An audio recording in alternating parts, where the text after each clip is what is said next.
درود بر محمد و آل محمد. اللهم صل علی محمد و آل محمد. ماشاءاللہ آج پہلی رمضان ہے اور انشاءاللہ کوشش کی جا رہی ہے کہ فرسٹ رمضان سے لے کے 30 رمضان تک مسلسل ڈیلی بیسس پہ ایک درس ہوگا جس کا ٹاپک ہوگا تقویٰ. تقویٰ اس لیے چنا گیا ہے کہ قرآن کی بنیادی جو تعلیم ہے وہ ہے تقویٰ، متقین کے لیے. اللہ انسان کو متقی دیکھنا چاہے. اسی طرح اس کو اگر مولانا سے بھی دیکھیں گے تو مولانا کا بھی یہ قول ہے کہ اے اللہ کے بندو، میں تمہیں تقویٰ الہی کی وصیت اور نصیحت کرتا ہوں. جب امام بھی کہہ رہا ہے کہ تقویٰ الہی کی وصیت اور نصیحت کرتا ہوں، اس کا مطلب کہ تقویٰ الہی بہت ضروری ہے. مطلب اتنا ضروری ہے سمجھ لیجیے کہ جیسے انسان کو جینے کے لیے پانی چاہیے، ویسے ہی زندگی کے لیے تقویٰ چاہیے. اگر تقویٰ نہیں ہے تو انسان خسارے میں دنیا میں بھی رہے گا اور آخرت میں بھی خسارے میں ہی رہے گا. تقویٰ کا جو ایک مفہوم ہے، جیسے کہ اگر کوئی کہتا ہے کہ یہ متقی انسان ہے، عام طور سے ہر انسان سمجھتا ہے کہ متقی مطلب یہ ایک بہت باشرہ آدمی، داڑھی رکھے، ہر وقت ٹوپی لگائے، فجرانہ نماز، تہجد، بس اتنے مطلب منحصر ہے. متقی کا مطلب ٹائم سے نماز پڑھا جاتا ہے، ہر سال حج کرتا ہے، جو لیکن یہ ایک تعجب کی بات ہوگی کہ ممکن ہے کہ انسان تہجد گزار ہو. دوبارہ کہتے یہ ممکن ہے کہ انسان تہجد گزار ہو لیکن متقی نہ ہو. عجیب لگ رہا ہے نا. ممکن ہے کہ ایک انسان ہر سال حج کرتا ہو لیکن متقی نہ ہو. حد ہے کہ ممکن ہے کہ کوئی شخص نبی یا امام کی صحبت میں ہو، ساتھ میں بیٹھتا ہو، کھانا کھاتا ہو، ساتھ میں نماز ان کے پیچھے پڑھتا ہو لیکن متقی نہ ہو. یہ ممکن ہے. کیوں یہ ایسا مطلب میں کہہ رہا ہوں کہ ممکن ہے؟ کیونکہ جب تقویٰ کو سمجھ میں آنے لگے گا تب آپ کو بھی یہ لگے گا کہ ہاں یہ ہو سکتا ہے. اور یہ ہوا ہے. امام کے ساتھ رہنے والے ہر کوئی متقی نہیں ہوتا. اگر متقی ہوتا تو امام کا ساتھ دیتا، بھاگ نہیں جاتا. اور یہ رمضان کا مہینہ، رمضان کے مہینے میں جیسے کہ ایک دعا ہم لوگ پڑھتے ہیں نماز کے بعد، یاریو یاسین، اس میں ایک ٹکڑا ہے قرآن کی آیت کہی ہے، سورہ بقرہ کی آیت ہے نمبر 183. ہاں یہ اعوذ باللہ من الشیطان الرجیم، بسم اللہ الرحمن الرحیم. یا ایھا الذین آمنوا کتب علیکم الصیام کما کتب علی الذین من قبلکم لعلکم تتقون. اس کا ترجمہ ہے اے ایمان والو، تم پر روزے کا حکم لکھ دیا گیا ہے. تو کہتا ہے روزہ فرض کر دیا گیا ہے جس طرح تم سے پہلے لوگوں پر لکھ دیا گیا تھا تاکہ تم تقویٰ اختیار کرو. اس میں کئی ترجمہ لکھتے ہیں تقویٰ اختیار کرو یا تاکہ تم متقی ہو سکو. میرا مقصد ہے کہ روزہ رکھو تاکہ تم متقی ہو سکو. یہی چیز.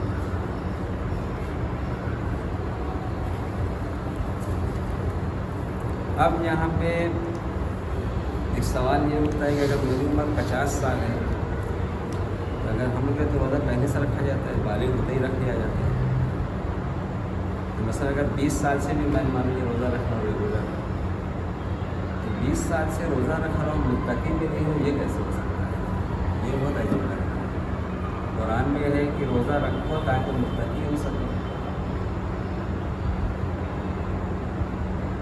یعنی کہ اگر ایک مہینے کا ایک رمضان کا بھی کوئی روزہ رکھ لے اگر جیسا اللہ کا حکم ہے اس طرح سے تو انسان یقیناً متقی ہو ہی جائے.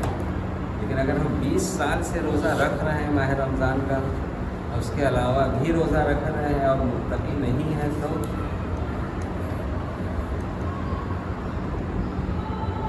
اس کا مطلب کہ روزہ ویسے روزہ نہیں رکھا جا رہا ہے جیسا روزہ رکھنے کا حق ہے.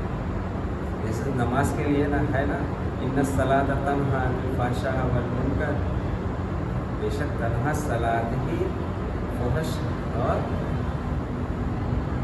منکر سے روکتی ہے۔ ہو سکتا ہے کہ انسان صلاۃ بھی پڑھ رہا ہے، صلاۃ ادا نماز پڑھ رہا ہے، لیکن فحش میں ملوث ہے، دکھ رہا ہے، ہوتے ہیں لوگ۔ اس کا مطلب کہ صلاۃ جیسا حق ہے ویسا صلاۃ کو ادا نہیں کیا جائے۔ بہرحال ہم صلاۃ پہ نہیں جائیں گے، ہم آئیں گے تقویٰ پہ، متقی پہ۔ اب یہ تو اس قرآن میں ہو گیا، اے ایمان والو تم پر روزے کا حکم لکھ دیا گیا ہے جس طرح تم سے پہلے لوگوں پر لکھ دیا گیا تھا تاکہ تم تقویٰ اختیار کرو۔ اور مولا علی کا بھی قول ہے کہ اے اللہ کے بندو میں تم لوگوں کو تقوی الہی کی وصیت اور نصیحت کرتا ہوں۔ آج پہلا دن ہے تو آج پہلے دن میں یہ ہم لوگ سمجھیں گے کہ تقویٰ کتنا ضروری ہے۔ اسی طرح انسان میں اگر متقی نہیں ہے انسان تو کیا وہ کامیاب ہو سکتا ہے؟ کیونکہ یہ ضروری جاننا اس لیے ہے کہ جب ہمیں ضرورت پتہ لگے گی، جب ضرورت لگے گی ہاں یہ واقعی بہت ضروری ہے، تبھی ہم اس کی طرف دوڑیں گے۔ اگر ضرورت محسوس ہی نہیں ہوئے گی تو ہمیں پھر اس کی کوئی ضرورت نہیں ہے۔ اس کا ایک جو بہت بہترین اللہ تعالیٰ نے نظام بنایا ہے جمعے کا، تقویٰ کا، اسی لیے ہفتے میں ایک دن کم از کم ایک دن جب انسان جمعے کی نماز پڑھنے آتا ہے تو جمعے میں 2 خطبہ ہوتا ہے۔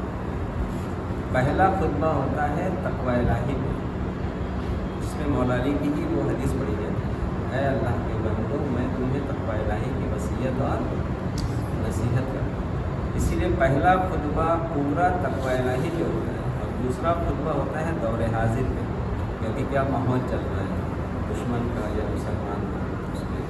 کیوں جب تقویٰ بنیاد ہے دین کی، ایک مومن کی، ایک انسان کی، اور اسی جمعے سے شیطان ہی روک سکتا ہے انسان کو کہ اس کے قریب، ہدایت کے قریب نہ جائے۔ جیسے قرآن ہے، قرآن کو لے کے انسان کیا کہتا ہے عام آدمی کہ قرآن ہمارے سمجھنے کی چیز نہیں ہے۔ یہ انسان نہیں بول رہا ہے، یہ شیطان بول رہا ہے، کیونکہ شیطان ہی اللہ کے راستے سے دور کرنا چاہتا ہے۔ اور جو اللہ والا ہوتا ہے، جس کو کہتے ہیں نا، یہ زیارت پڑھتے ہیں، اس میں ہے السلام علیکم یا داعی اللہ، سلام ہو آپ پر اے اللہ کی طرف بلانے والے۔ امام حسین السلام کہ جو اللہ کی طرف بلائے گا وہی اللہ والا ہوتا ہے، یہ پہچان ہے۔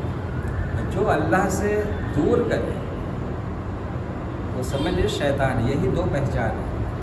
بولنے والا کوئی بھی ہو سکتا ہے، بغیر ٹوپی کا آدمی ہو سکتا ہے، ٹوپی کا آدمی ہو سکتا ہے، علماء کا لباس والا ہو سکتا ہے، سادے لباس والا ہو سکتا ہے، لیکن پہچاننا عام انسان کا کام ہے۔ حد ہے کہ امام زمانہ بھی جب آئیں گے تو عام انسان کے اوپر ہے، وہ چاہے تو اقرار کرے، چاہے تو اقرار نہ کرے۔ وہ جیسا ہوگا ویسا اس کو دکھے گا، وہ غلط ہوگا تو سامنے والا اس کو جو ہے غلط دکھے گا۔ میں جب نہج البلاغہ پڑھتا ہوں، جب مولا علی کی بات سنتا ہوں تو مجھے محبت ہوگی مولا علی سے۔ مولا علی کا نہیں، دیکھو ایک بات میں بتائے دے رہا ہوں، اپنے نفس کی مخالفت ہمیشہ کرنا، اور کہیں ایسا نہ ہو کہ مخلوق کو راضی کرنے کے چکر میں تم خالق کو ناراض کر دو۔ اب یہ پڑھ کے تو مولا علی سے محبت ہوگی۔ یہ جملہ کہاں لے کے جا رہا ہے مولا علی کہ مخلوق کو راضی کرنے کے چکر میں یہی خالق کو ناراض نہ کر دو۔ عموماً ہوتا کیا ہے، لوگ کیا کہیں گے، مولا علی اسی چیز سے منع کر رہے ہیں کہ لوگ کیا کہیں گے اس میں مت کرو۔ یہ دیکھو کہ اللہ تمہارا راضی ہو رہا ہے یا نہیں راضی ہو رہا۔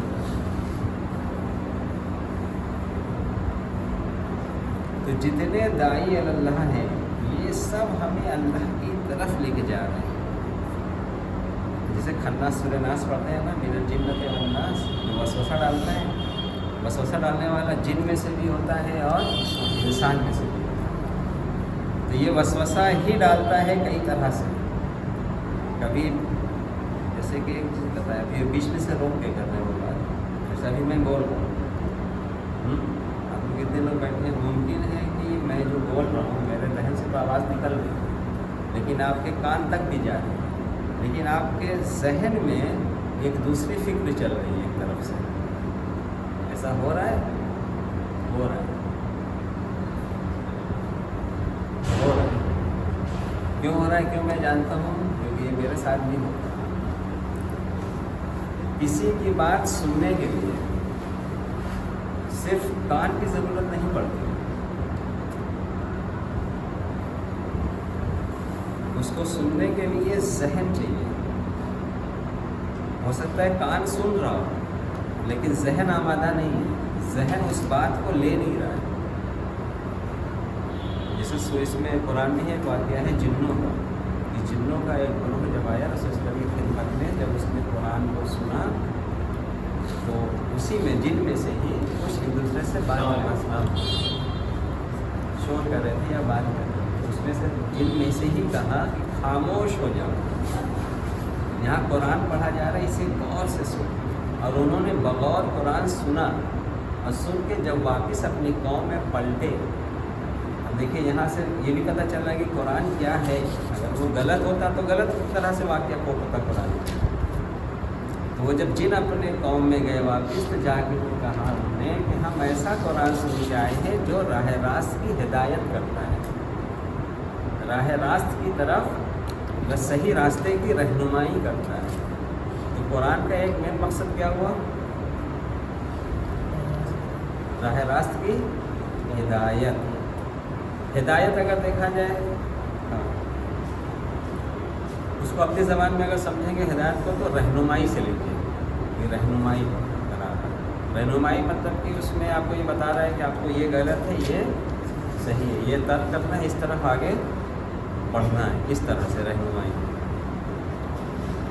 تو اب جب جن کا ایک گروہ جا رہا ہے تو وہ بتا رہے ہیں جا کے کہ ہم ایسا قرآن سن کے ہیں جو راہ راست کی ہدایت دیتا ہے. انہوں نے سنا تھا، انہوں نے صرف سنا تھا، انہوں نے نہ تفسیر پڑھی تھی نہ کچھ کیا، انہوں نے صرف قرآن سنا تھا. وہ عربی جانتے تھے. آج ہم سے یہ کیوں کہا جا رہا ہے کہ قرآن آپ نہیں سمجھ سکتے؟ وہ جن قوم تھے. اللہ نے انسانوں کو جناتوں کو اپنی عبادت کے لیے ہی پیدا کیا ہے نا. یہ قرآن کی آیت ہے، وما خلقت الجن والانس الا لیعبدون. یہ آیت ہے، یعنی کہ انسان و جنات کو اللہ نے خلق ہی کیا ہے اپنی عبادت کے لیے. ایک ایک بات کو جب آگے بڑھیں گے تو ایک ایک بات آگے بڑھیں گے. راہ راست مطلب جب آگے بڑھیں گے تو وہ ملے گا صراط مستقیم. صراط مستقیم جب آگے ملے گا تو صراط مطلب ایک راستہ ہوتا ہے جس پہ چلا جاتا ہے، چل کے زندگی گزارا جاتا ہے. جب اس پہ آگے بڑھیں گے تو صراط مستقیم ہی آپ کو دین ملے گا. بہتر نا آپ کا دین کیا ہے؟ من دین ہوگا اسلام دین، یعنی کہ وہ اللہ کا قانون ہے. وہ جو صراط ہے وہ اللہ کا قانون ہے. جیسے ہم یہاں بیٹھے اگر مان لیجیے ہم تقویٰ کی سمجھنے کی کوشش کر رہے ہیں کہ آئیے تقویٰ سمجھ لیتے ہیں کیا چیز ہے.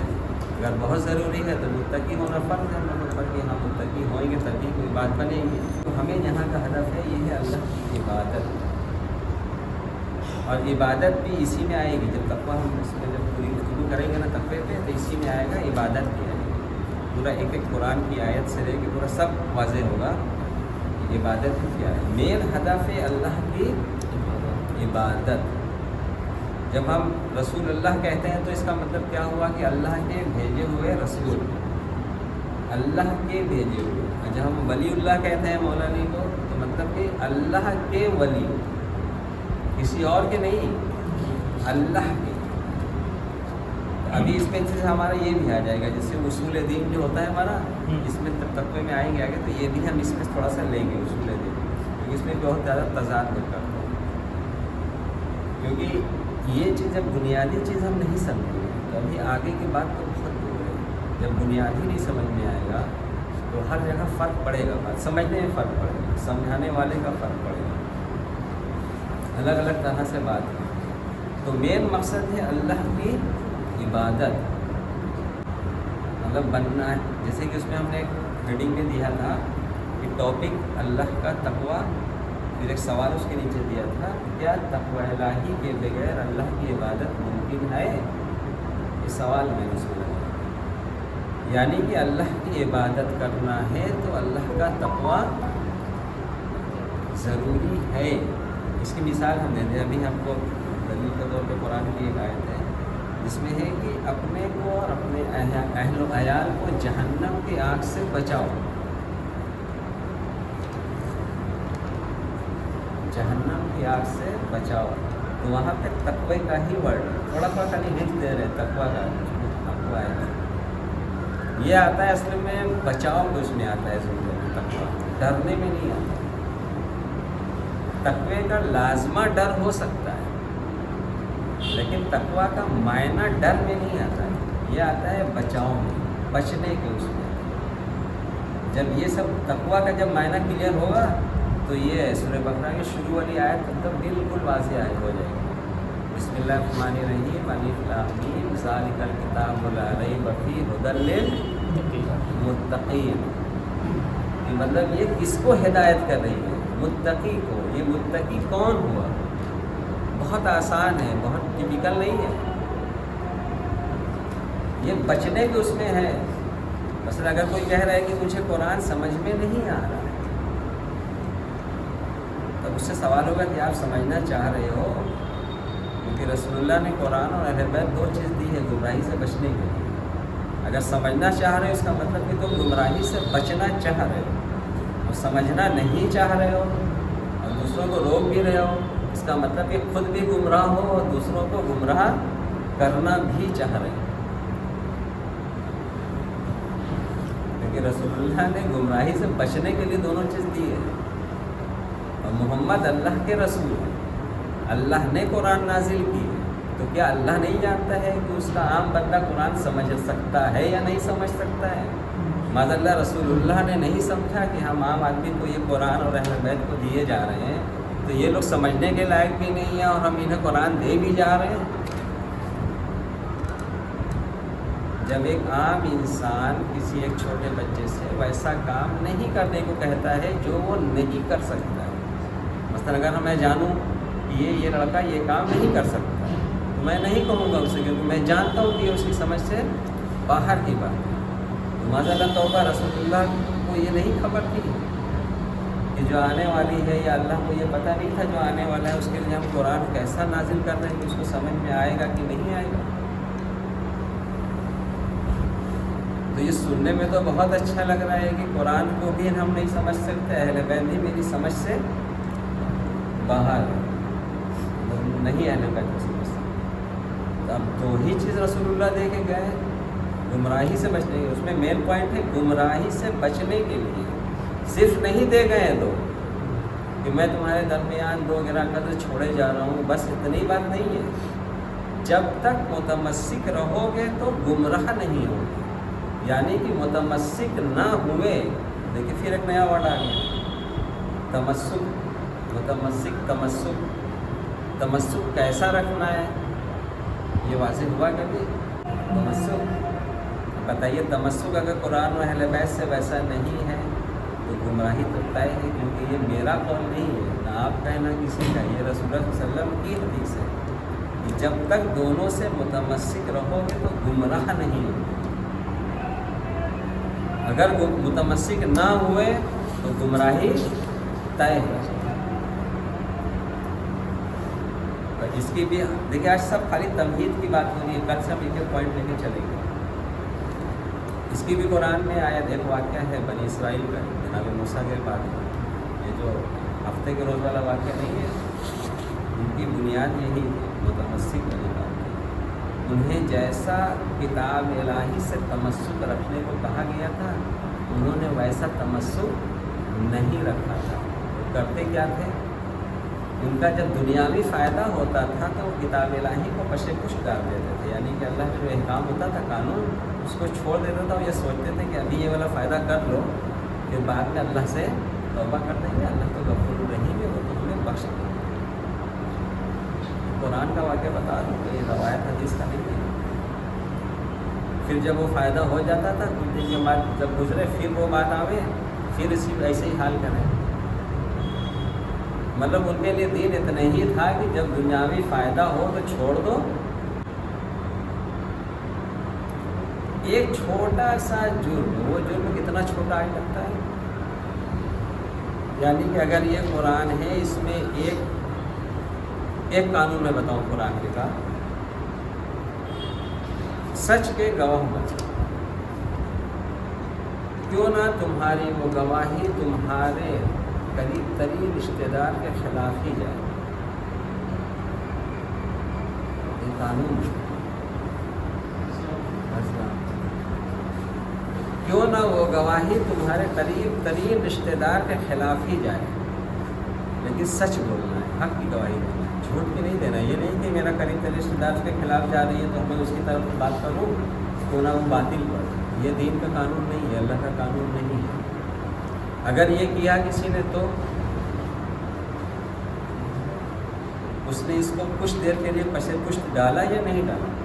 پس پشت ڈالنا مطلب کتاب الہی کو پس پشت ڈالنا، یعنی کہ یہاں پہ اللہ کا قانون یہ تھا، اس کو میں نے نہیں مانا، اس کو پیچھے کیا، اور اپنے خواہش نفس کی جو بات تھی کہ میں ایسے کر لوں ویسے کر لوں، اسی پہ میں نے عمل کر لیا. اس کو پس پشت سمجھنا ہے تو بہت بڑھیا سمجھ سکتے ہیں آپ. جناب فاطمہ سلام اللہ علیہ کا جو خطبہ ہے، خطبہ فدا، اس میں انہوں نے اس وقت کے جو خلیفہ تھے ان سے یہی کہی بات کہ کیا تم لوگوں نے قرآن کو پس پشت ڈال دیا ہے؟ کیا قرآن میں نہیں ہے کہ یحییٰ زکریا کے وارث ہوئے؟ کیا قرآن میں نہیں ہے السلام کہ سلیمان داؤد کا وارث ہوا؟ یعنی کہ قرآن کو پس پشت ڈالنا. بات سنا آپ نے دھیان سے جناب سیدھا سا بولا ہے کہ خطبے کا واقعہ ہے، وہ ہے ٹکڑا ہے، بتا رہے ہیں کہ کیا تم لوگوں نے قرآن کو پس پشت ڈال دیا ہے؟ یعنی کہ جو قرآن میں جو واضح بات لکھی ہے اسی کے خلاف ورزی کر رہے ہو. کہہ رہے ہو کہ جو ہے انبیاء کے گروہ جو ہے وہ ورثہ نہیں چھوڑ کے جاتے ہیں. یہ تو قرآن کے خلاف بات ہے. قرآن میں جناب سلیمان داؤد علیہ السلام کے وارث ان کے بیٹا، جناب یحییٰ جناب زکریا کے وارث ان کے بیٹا. بلکہ جناب زکریا کی تو یہی دعا تھی، پروردگار وہ بڑھوتی میں انہوں نے دعا مانگی، پروردگار تو مجھے اپنی طرف سے ایک لڑکا عطا کر جو میرا وارث بھی ہو، آل یعقوب کی میراث بھی پائے. یہی کہہ کے انہوں نے دعا مانگی. تو وہ قرآن سے وہ دوری ایسا نہیں کہ آج کی بات ہے، وہ اسی وقت کی بات ہے. وہاں پہ دیکھیے، اب دیکھیے وہاں پہ جو انہوں نے بات لے کے آئے تھے وہ کیا لے کے آئے تھے کہ رسول صلی اللہ علیہ وسلم نے یہ کہا ہے کہ ہم گروہ انبیاء نہ وارث بنتے ہیں نہ وارث بناتے ہیں. یہ سنا ہے نا مجلس میں بولتے ہیں. اور جناب سیدہ سلام اللہ علیہ ان کو دلیل کیا دے رہی ہے کہ کیا تم لوگوں نے قرآن کو پس پشت ڈال دیا ہے؟ یعنی کہ وہ بات قرآن سے ٹکرا رہی ہے.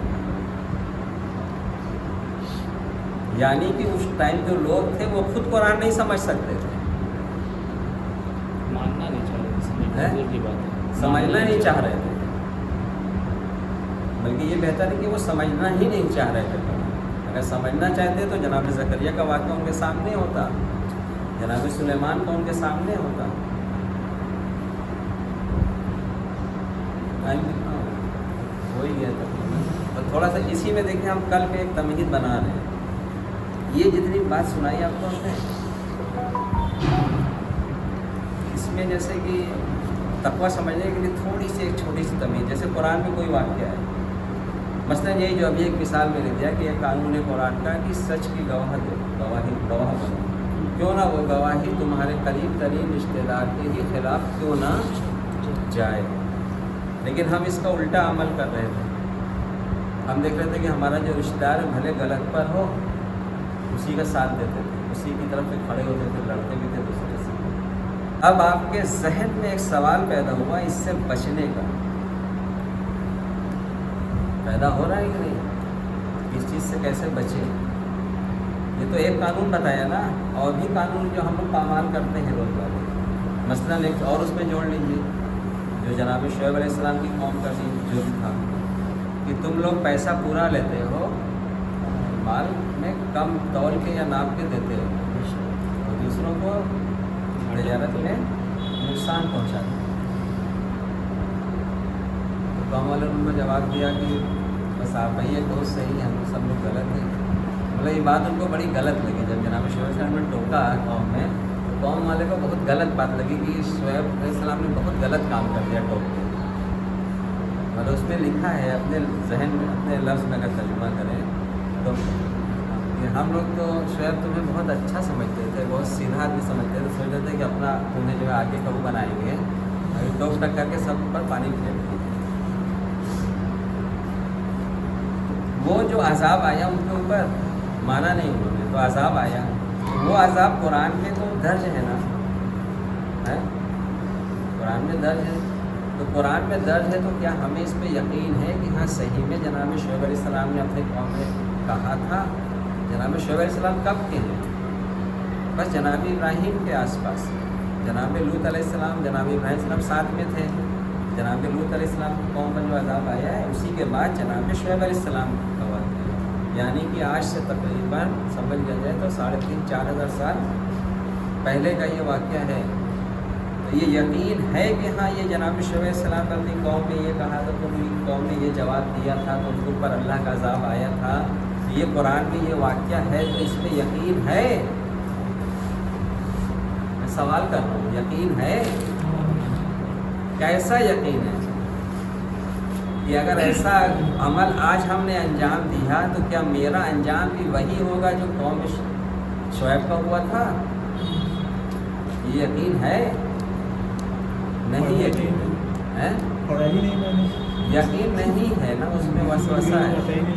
ہاں، کیونکہ یہی چیز وہ چیز ہے جو رکاوٹ آ رہی ہے تقویٰ میں. جب اس واقعے پہ یقین نہیں ہوگا، ان کے انجام پہ یقین نہیں ہوگا. کیونکہ سورہ بقرہ کی شروع کی آیت ہے یا ہدی للمتقین، اسی کے بعد ہے الذین یؤمنون بالغیب نا. اور وہ لوگ جو غیب پر ایمان، غیب پہ مانتے ہیں، یعنی کہ یہ غیب کی بات ہے. یہ 4,500-5,000 سال پہلے ہو چکا ہے جناب شعیب علیہ السلام کا. تو ہم یہ کہتے ہیں صرف کہ وحی الہی ہے.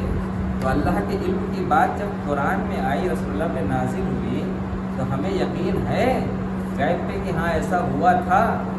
اور پھر ایک اور پھر غیب ہے کہ دنیا میں تو ان کے اوپر ایسا عذاب ہوا، پھر آخرت میں بھی وہ عذاب میں رہیں گے، جہنم میں جائیں گے. تو اس پہ بھی یقین ہے غیب پر. یہ جب یقین بڑھے گا، آج کی بات اسی پہ ختم کرنا. یہ جب یقین بڑھے گا غیب پہ، اگر یقین مکمل یقین ہوگا، تبھی انسان کے اندر تقویٰ کی مطلب ایک وہ جاگ سکتی ہے. نہیں تو یہ جاگے گی بھی نہیں. تقویٰ کو ہم دوسری چیز سمجھتے رہیں گے، لیکن وہ دوسری چیز نہیں. یہ جب غیب پہ یقین بڑھے گا تو یہیں سے وہ سمجھ لیجیے پودا پھوٹے گا تقوی کا.